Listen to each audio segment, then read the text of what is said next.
Hello, I'm Paddy from creativemedia.org.uk, and today I'm going to show you how to make bread and butter pudding. Could be bread and margarine if you don't eat butter, but you need the bread. Right now we're in the midst of the coronavirus lockdown, so I thought people might like to be able to make a pudding to cheer themselves up without having to go to a supermarket. And if you're watching this in the future, just be grateful that you can go out anytime you want and buy things. We can't at the moment. Right, so let's start with a slice of bread. This is a very quick pudding. There's recipes online that take ages, but this uses a microwave and doesn't take much time at all.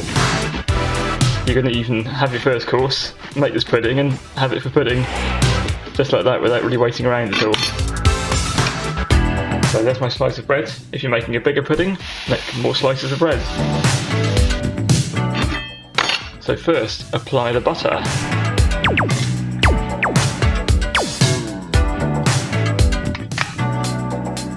Doesn't really matter if it's in lumps because this is going to get hot, so it'll melt.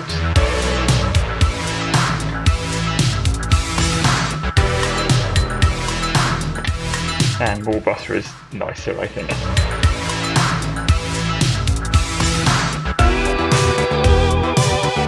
That's probably enough. Put more on if you like more, or put less on if you don't want to have so much fat in your pudding.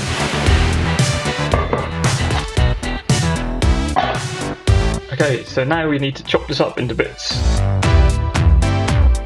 The kind of bread you use is entirely up to you. This is often a good way to use up bread that's gone a bit dry.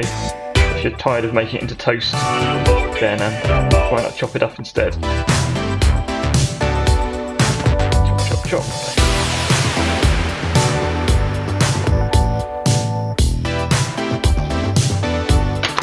I'm using my favourite Pyrex bowl because this is going to get hot. Let's throw that in there. And here's a useful tip: if you've got some kitchen scissors, you can chop it up smaller using those. All the butter's rather coming off, but we're going to mix it up anyway, so don't worry about it. I've never tried this with a gluten-free bread. It might work, I'm not sure. But if you try it with gluten-free and it works, or if it works badly, let me know in the comments. That should do. Okay, we're ready for ingredients. The classic for bread and butter pudding is raisins, but you can pretty much put anything you fancy in. You could do a savoury one even, if you put cheese in or something, or marmite. If you spread the bread with marmite, that would be quite nice, I think. Put garlic in, or some kind of vegetables maybe. I'm going to spice it up a bit as well. I'm going to add a bit of nutmeg. Nutmeg's a really good ingredient to add to it.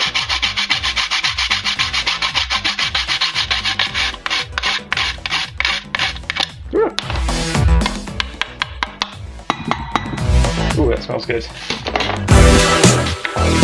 I'm going to add a little bit of ginger. Phew, that is ginger. I've got another thing with asafoetida in, which would taste a lot different than this. But it looks very similar. What else have we got? I have got somewhere some nuts. I got some walnuts. I thought a few walnuts might be interesting in here. I'm going to scrunch them up a bit, make them a bit smaller. There we go. Walnuts. I usually put flaked almonds in this, but this is, I think, I'll just check what this is. No, this isn't. No, I thought I had ground almonds, but this stuff is actually sosmix for making vegetarian burgers, so I'm not going to put any of that in. But if you're doing a savoury one, sosmix would be really nice in here, I think. Anything else I fancy? Or some cinnamon. Cinnamon would be nice. Not too much. There we go. And some sugar. I'm using thick brown sugar, but normal white sugar is fine. Thick brown sugar has more minerals in. I don't know what the minerals are, but I think if you're going to eat sugar, this has got more stuff in that does you a little bit of good. Though of course the sugar doesn't do lots of good itself really. Apart from we all need sugar, don't we? Good for your health, but just too much of it is a bit of a shame. Right, I'm going to get some milk powder. You can use milk with this, or rice milk or oat milk or something. I just have milk powder in the house rather than actual milk. So I'm going to put a bit of that in. And lastly, a nice fat egg. If anyone's got ideas for a vegan version of this, let me know.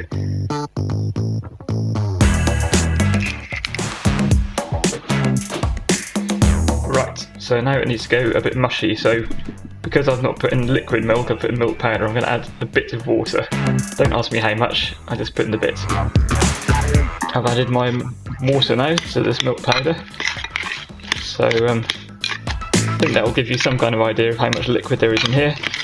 The bread will start to soak it up as we mush it around, mix it in. Make sure the egg is mixed all around everything. Ooh, mushrooms! If you're doing a savoury one, do a mushroom one with eggs and mushrooms or one egg. The bigger you do it, obviously the more eggs you'll need.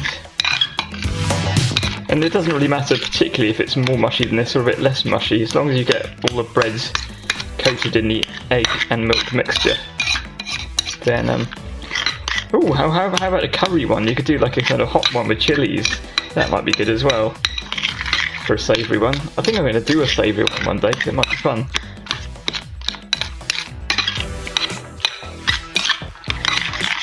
Right, that's well and truly mushed up. Can't see any of the yellow of the egg yolk. So now it's time to give this a bit of a microwave. And here we are. I've given it about 6 minutes in my particular microwave. Mine's quite a powerful microwave, so yours might take a bit longer. This seems pretty cooked. You've got a lot of leeway with this pudding, really. The more you cook it, the more sort of solid it gets. You can see this is sort of holding itself together, and then it's got a good. You can feel a bit of a kind of thump sound from the top there. It's no longer squelching. So that's a good sign. You could probably cut slices of this. If you want to make it really nice, then put it under a grill and get a nice crunchy top. That's really nice. Serve it with custard or ice cream. Or if you really fancy a treat, flambe.